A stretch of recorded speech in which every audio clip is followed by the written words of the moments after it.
Mike, iwapo unanipata, hali iko vipi katika mahakama kuu ya Milimani? Vikao vilikuwa vianze saa 5 na hali itakuwaje ama kumekuwaje kwa sasa vikao vimechelewa? Ni yepi ambayo yanaendelea katika mahakama hiyo? Mike.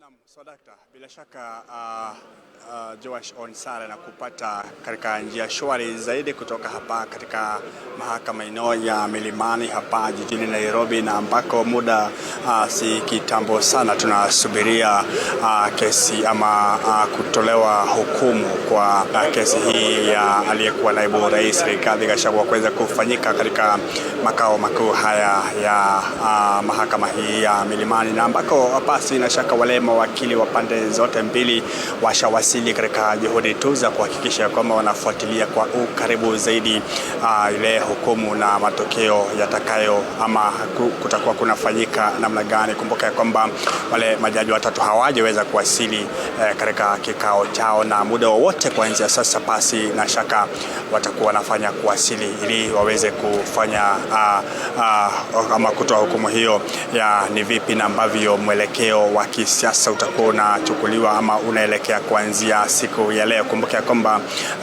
aliyekuwa naibu rais Rigathi Gachagua Joash Onsare hajakuwa akiomba kuweza kurejeshwa katika afisi. Hasha, yeye ombi lake ni kwamba iweze kuamiliwa kwamba alifurushwa kutoka afisi kwa njia isiyofaa ama hakukufuatwa sheria mwafaka jinsi ambavyo alifaa kutolewa afisini. Kwa hiyo iwapo basi kwa mujibu wa wale ambao ni wadadisi na washikadau mbalimbali wakisema kwamba iwapo basi ataweza kusemekana kwamba kuondolewa afisini kwa njia mwafaka, itakuwa ni tatizo, yani tatizo kubwa sana katika upande ule mwingine wa kisiasa, kwa sababu itakuwa inaonekana kwamba kuondolewa kwake bila kufuatwa sheria basi itakuwa inampatia nafasi kubwa sana kisiasa katika maeneo yake ya Mlima Kenya na vile vile katika maeneo mbalimbali humu nchini. Kumbuka kwamba majaji wale watatu, Anthony Mrima,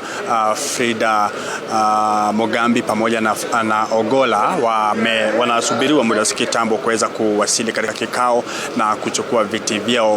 Unapoona nyuma yangu ni baadhi ya wananchi ambao wamefika hapa kusimama kwa pamoja na huyu naibu rais wa kitambo ambaye hadi kufikia sasa hajaweza kuwasili. Wale ambao ni wandani wake akiwemo yule ambaye ni naibu kinara wa chama cha DCP Cleophas Malala ameweza kuwasili hapa. Vile vile nimeona wabunge wale ambao wanamshika mkono rais wa naibu rais wa kitambo Rigathi Gachagua wameweza kuwasili, akiwemo vile vile seneta wa kaunti ya Murang'a Joe Nyoto, akiwemo vile vile mwakilishi wa kike kutoka eneo la Kirinyaga Njeri, wameweza kuwasili hapa kusimama na kufuatilia kesi hii kwa ukaribu. Hapa nyuma yangu wale waliosimama wengi ni wale ni vijana wanaomuunga mkono vile vile yule ambaye anajulikana kama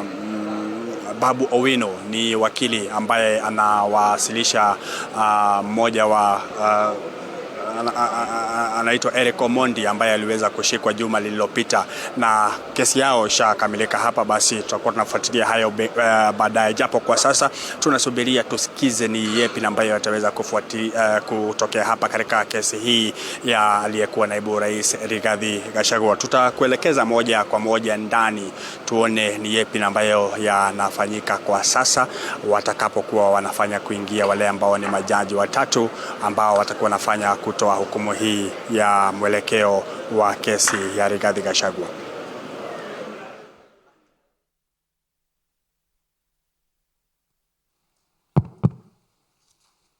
My Lords, Your Ladyship, for the first petitioner, for recording purposes, Paul Muite, Elisha Ongoya, Senior Counsel,